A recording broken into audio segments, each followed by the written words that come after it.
Hi, I'm Nick from Mira. Today we're going to go through using the CSV client importer. Keep in mind that the CSV importer isn't an advanced solution for importing lots of complex client information. In that case, we'd recommend syncing with an accounting provider such as Xero. The CSV importer, however, is a great way for importing basic client information when first getting started with Mira. Please read our guide for a full list of all the limitations with using this importer. To begin the import process, you'll need a CSV of client information.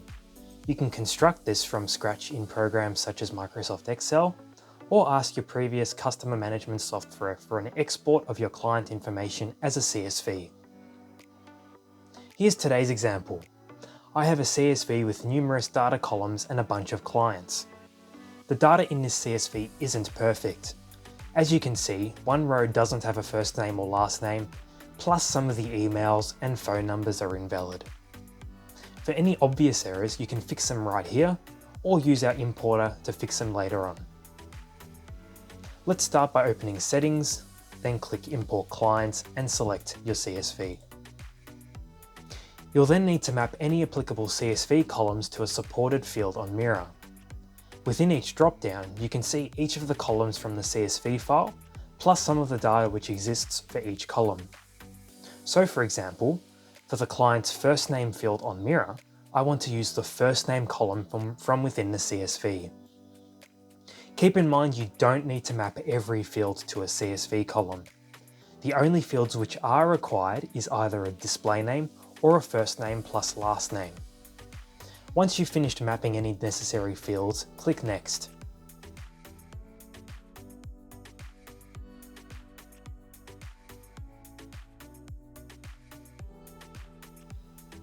Now this is the important step. Here you'll need to resolve any rows which contain errors, plus make sure all the client data looks as you'd expect. As I mentioned before, our CSV did contain some errors and they've been highlighted in red. You can see this row here doesn't contain a name at all. Either resolve this error by giving the client a name or delete the row entirely. Next, Lizzie's full name is entered incorrectly. Her last name should be separated from the first name. Her email is also in an invalid format, so we'll resolve that. And so is her phone number. Perfect, that client has now been resolved. There is one more left. Raymond also contains an invalid email address, so let's fix that. Now you can see that the importer has no more errors. This is also your chance to review the other rows which contained no errors initially. Once you're done, click Next. Now it's time to import.